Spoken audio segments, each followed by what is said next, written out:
E, não menos importante, temos aqui também a Ana Magnani, que é pesquisadora das violências contra crianças, mestra em educação, e vai aqui trazer a sua contribuição. Ela também, como que eu conheci a Ana, né? É importante pontuar, ela faz parte de um projeto chamado Se Essa Rua Fosse Minha, que cuida de mulheres e de crianças também em situação de vulnerabilidade, muitas vezes vítimas de abuso, né?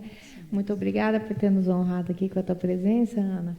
E agora traga um pouco da tua visão, que eu tenho certeza que vai ser muito acrescentar muito nessa noite de hoje. Muito obrigada, Ana. A palavra é sua. Boa noite a todos, a todas e a todos. É um prazer estar aqui com vocês hoje. Não vou fazer aquela saudação, que está todo mundo saudando a mesma coisa do mesmo jeito, tá? Então, a todas as pessoas, uma boa noite. Quem é a Ana? A Ana é uma artista, arteira brincante, mas, para além disso, também ela é uma pedagoga, ela é uma mestra em educação, hoje é uma doutoranda. E há 8 anos eu venho pesquisando violência contra crianças e adolescentes, principalmente na fase da educação fundamental, tá? Até os seus 11 anos de idade. Mas como eu venho pesquisando, dando escuta a essas crianças? Então, eu tenho feito vários percursos etnográficos, sentando no meio das crianças, ficando quieta e ouvindo a elas, deixando que elas me contem. Foi muito significativo conseguir desenvolver uma forma de escuta que fizesse sentido, sabe? Porque quando a gente chega da universidade para fazer pesquisa, a gente vai com alguns métodos já elaborados, né? Rodas de conversa, e não funciona com criança. Elas ficam olhando para o adulto perto para ver se está respondendo direito, se aquilo está saindo direitinho, né? E eu percebi que eu tinha que dar tempo e espaço para elas, que elas fossem me recebendo como parte do grupo delas, e que, a partir disso, elas começassem a me contar seus causos, suas histórias. E, a partir disso, muita coisa começou a acontecer. A primeira menina que eu ouvi, ela me disse assim: sabe, dona, eu tenho uma tabelinha. Eu falei: tabelinha? Ela falou: eu cobro 5 pelo oral, 10 pelo vaginal e 15 pelo anal. Isso foi uma menina de 10 anos de idade. A partir disso, eu comecei a ficar mais atenta a essas falas e a forma como ela se desenvolvia dentro do contexto escolar, com uma naturalização. Tanto essas crianças como as educadoras, os educadores, consideravam natural a forma como essas crianças estavam envolvidas com tudo isso. São filhas de prostituta, Ana. Elas estão nisso. O que mais que elas podem ser? Isso tudo foi me incomodando e foi me fazendo percorrer o caminho e cada vez mais me tornar uma boa escutadeira, sabe? Aprender a silenciar e ouvir. De uns tempos para cá, eu passo a integrar, junto com tudo que eu faço, a bancada Se Essa Rua Fosse Minha. E aí eu trouxe até escritinho para não perder e falar direitinho, tá, gente? A bancada, ela foi idealizada pela Célia Arouca e ela vamos lá, uma bancada feminista, feminina, antirracista, anti-LGBfóbica, plural, para crianças e adolescentes e povos originários. Veja, a princípio, a gente só tratava das questões ligadas mais às mulheres, tá? Mas aí a Ana chega com as questões das crianças. E com uma primeira publicação que foi feita, explodiram os casos de violência, de adultos contando as violências que viviam na infância.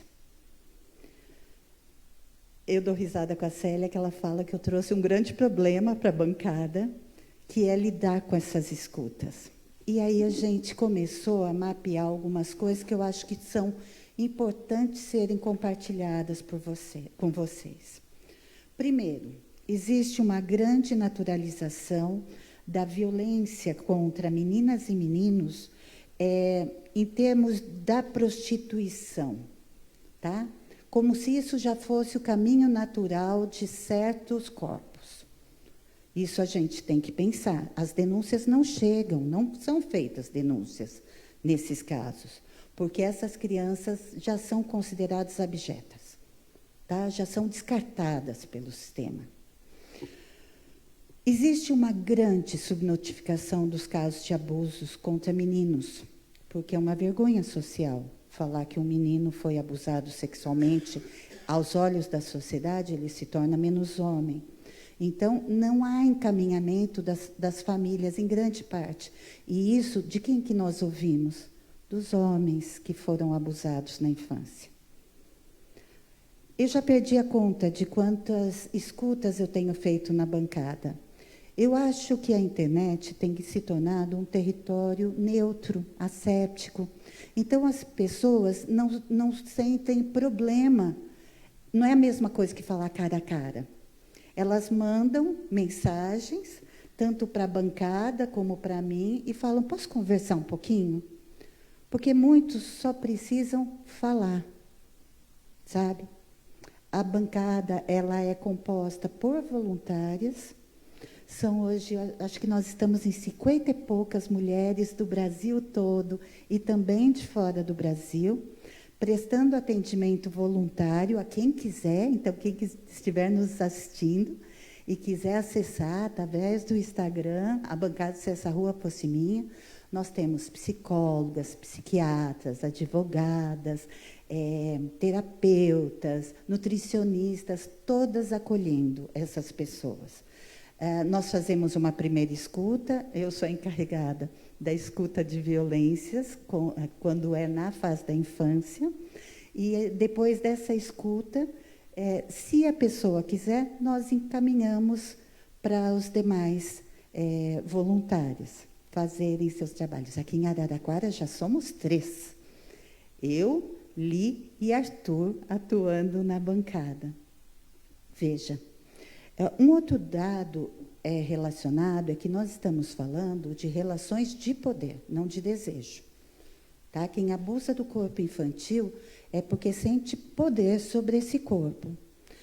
Não deseja o corpo infantil, ele pode. Então, nós ouvimos adultos hoje nos contando que os seus abusadores diziam isso para elas, você é minha para ser usada primeiro. E essas crianças não entendem o que elas relatam na fase adulta. Eu não sabia o que estava acontecendo comigo, porque foi uma pessoa que me conquistou, era uma pessoa de relação muito próxima comigo, e que eu achava que me amava, e que aquilo era certo, porque... Então, essas denúncias, gente, não chegam.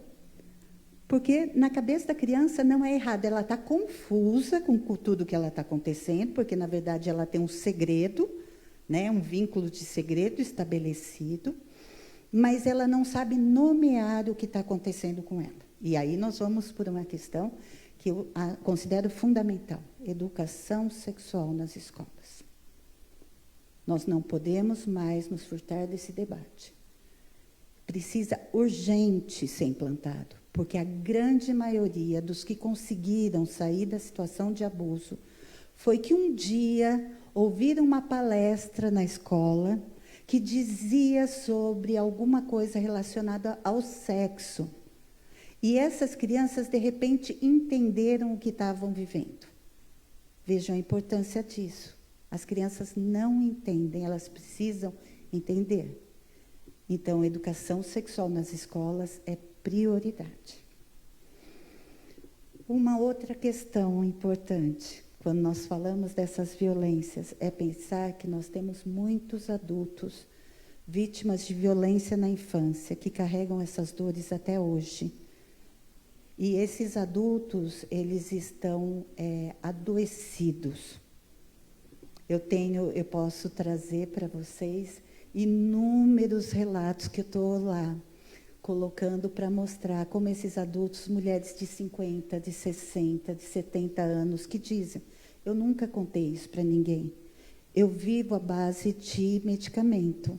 Isso nunca curou dentro de mim. Eu me tornei uma mãe mais dura com meus filhos, com medo que eles sofressem as mesmas violências que eu sofri. É muito duro o encargo que cai sobre as mães. Muito, porque a mãe é culpabilizada se acontecer alguma coisa com o filho. E até judicialmente. Então, ela não pode... Eu percebo que muitas mulheres criaram uma neura mesmo hoje, sabe? E têm dificuldade em compartilhar a guarda do filho, porque não sabe quem pode ser o abusador. Porque 85% dos casos são dentro das próprias casas, numa relação intrafamiliar. Os avós, gente, é muito triste os relatos sobre os avós, sobre os irmãos, sobre pais a gente nem fala mais porque já está batido, mas os avós, os tios, os primos, muito poucos são fora dessa relação familiar. Bom, eu acho que é por isso que nós estamos aqui, né?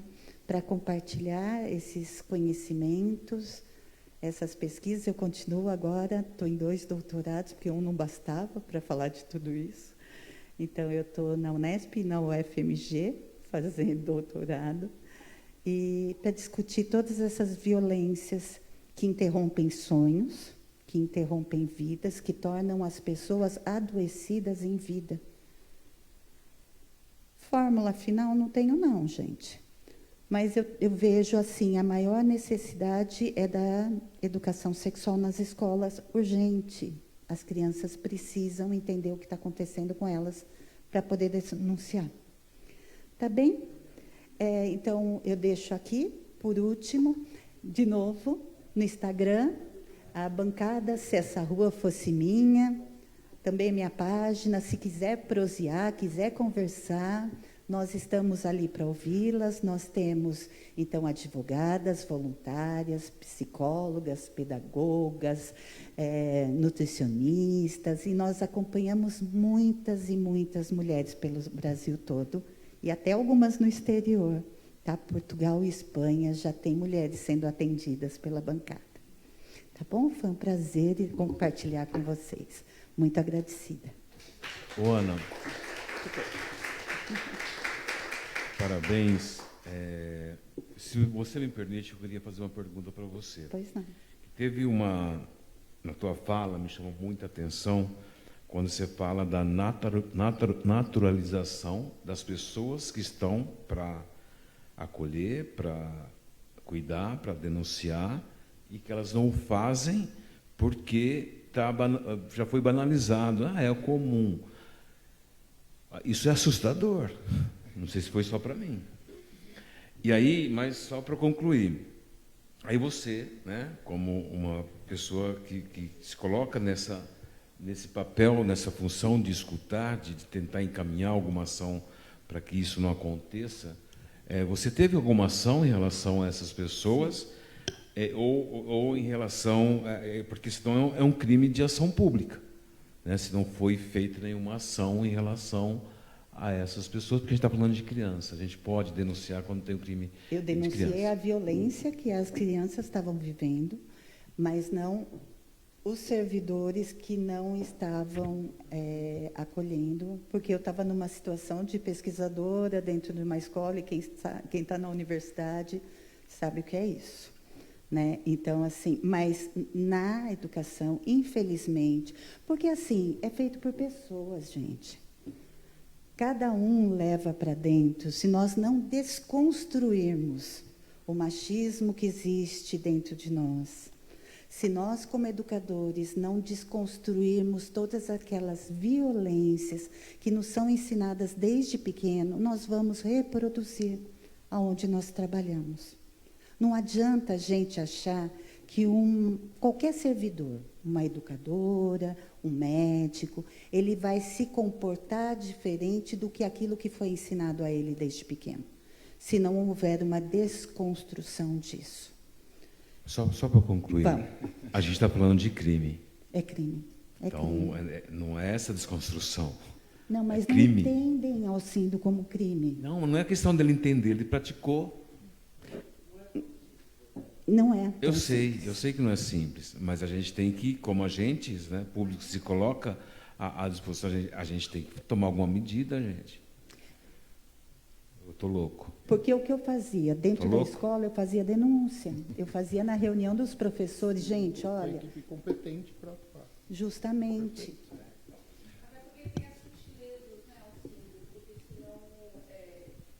Se puder fazer a intervenção nesse microfone aqui, Rita. Pessoal, quem quiser fazer qualquer colocação, pode vir aqui no microfone que a gente dá a palavra, tá? Porque a questão é que quando fala da onde está, o pessoal de casa não ouve. E aí é legal eles ouvirem, até para a gente conseguir trazer toda a informação.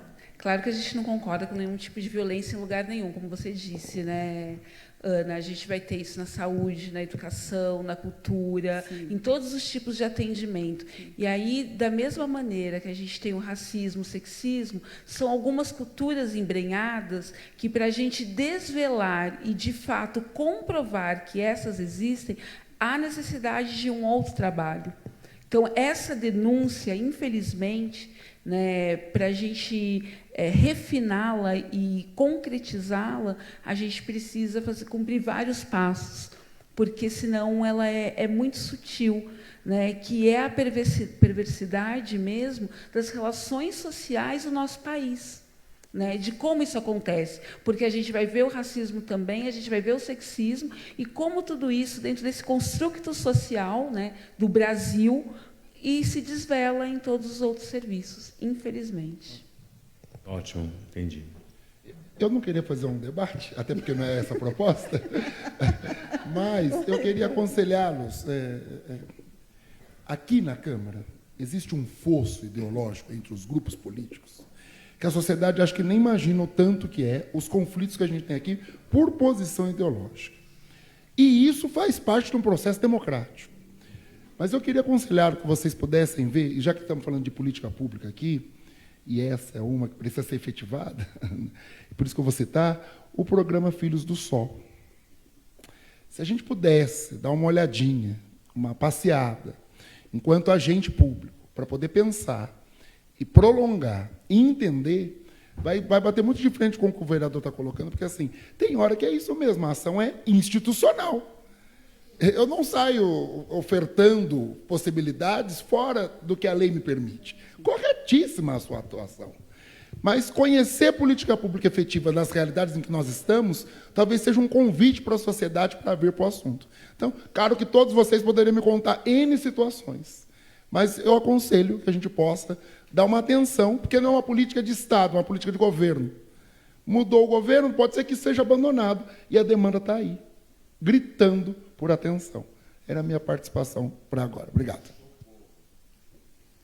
Posso ir? Muito obrigada.